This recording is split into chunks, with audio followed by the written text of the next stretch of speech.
Bismillahirrahmanirrahim. Pada suatu hari Rasulullah SAW ditemui oleh malaikat Jibril. Rasul pun bertanya, "Ada apa wahai Jibril?" Jibril menjawab, "Wahai Muhammad, sesungguhnya hari ini Allah Subhanahu wa Ta'ala sedang mengobarkan nyala api neraka, dan seluruh para malaikat amat ketakutan. Mereka tidak tahu harus bagaimana. Untung aku ingat," kata Jibril, "bahwa engkau Muhammad adalah sumber cinta dan sayang Allah Subhanahu wa Ta'ala kepada alam semesta. Dengan alasan itu aku kesini, bertabaruk mengambil berkah dengan cinta Allah kepada dirimu, ya Rasulullah, ya Muhammad." Rasulullah terdiam beberapa saat, kemudian bertanya lagi, "Wahai Jibril, ceritakan padaku bagaimana neraka itu sesungguhnya." Jibril menjawab, "Wahai Muhammad, neraka itu bagaikan lubang-lubang yang terdiri dari 7 tingkat. Jarak antara satu lubang dengan yang lain ialah perjalanan 70 tahun. Lubang paling bawah adalah lubang yang paling panas." Nabi SAW meneruskan pertanyaannya, "Lalu siapakah penghuni lubang-lubang neraka itu, wahai Jibril? Sampaikan kepadaku, Jibril." Jibril menjawab, "Lubang yang paling bawah diciptakan untuk orang-orang munafik.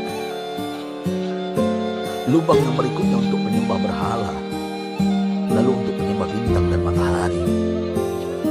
Jibril terus menerangkan penghuni tingkatan neraka hingga lubang yang kelima, tempat umat Yahudi, dan yang keenam dihuni oleh umat Nasrani. Setelah menjelaskan penghuni 6 tingkatan neraka, Jibril diam cukup lama. Rasulullah SAW penasaran dan bertanya kepada Jibril, "Wahai Jibril, siapakah penghuni neraka yang ketujuh?" Jibril diam saja tidak menjawab. Rasulullah SAW mengulangi pertanyaannya, tapi Jibril tetap diam.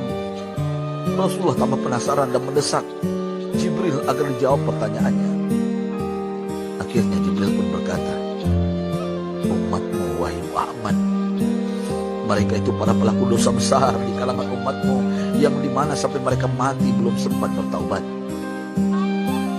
Mendengar jawaban Jibril, Rasulullah langsung jatuh pingsan. Jibril merangkulnya dan meletakkan tubuh baginda di atas pangkuannya. Tak berapa lama Rasulullah SAW sadar dan langsung menangis bersimbah air mata dengan terisak-isak. Rasulullah mempertegas pertanyaannya, "Wahai Jibril, apakah benar ada di antara umatku yang masuk neraka?" Jibril menjawab, "Benar, wahai Muhammad, pelaku dosa besar di antara umatmu yang belum bertaubat." Setelah itu Rasulullah menghadap kiblat dan sujud kepada Allah dalam isak tangisnya. Sesekali dengan suara pelan beliau membisikkan kata-kata, "Ummati ya Rabb, ummati, ummati, ummati." Beliau selalu tidak mengangkat kepalanya dalam keadaan seperti itu selama 3 hari 3 malam, kecuali setiap Bilal bin Rabah mengumandangkan azan, barulah beliau bangkit untuk menjadi imam, dan setelah itu kembali sujud lagi. Pada hari ketiga Abu Bakar menyadari hal ini, beliau mengetuk pintu Rasulullah dan mengucapkan salam 3 kali, namun tidak terdengar jawaban. Abu Bakar sedih dan berseru di hadapan pintu Nabi besar Muhammad SAW, "Apakah ada jalan untuk masuk ke rumahmu ya Rasulullah?" Tetap tidak ada jawaban. Di jalan Abu Bakar bertemu sahabat Umar. "Mengapa engkau menangis, wahai Abu Bakar?" kata Umar.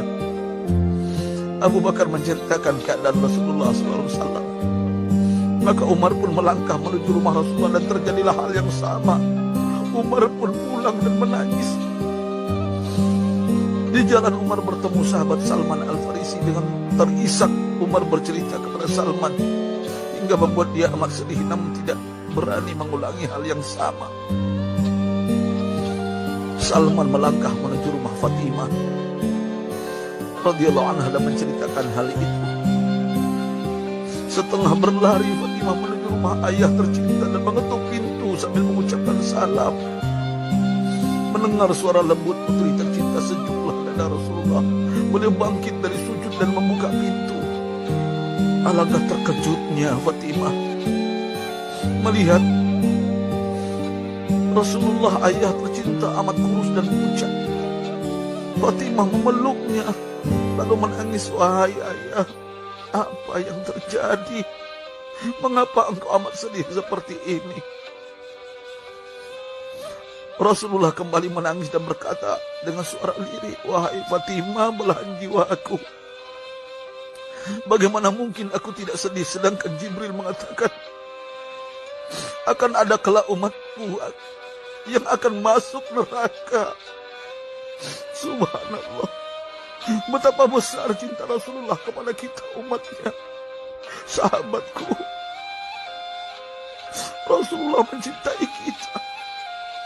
Antaman ma'aman ahbabta, engkau akan berkumpul dengan orang yang kau cintai. Mari kita mencintai baginda Nabi besar Muhammad SAW yang mencintai kita, umat yang tidak rela kita masuk neraka. Mari kita mencintai beliau dengan berselawat. Sahabatku, sampaikan, Rasul mengajarkan kepada kita, man dalla ala khairin falau mislu ajri fa'ili. Siapa yang menunjukkan kepada kebaikan, maka dia akan mendapatkan pahala seperti orang yang mengerjakannya. Mudah-mudahan ini menjadi pahala jariah bagi kita.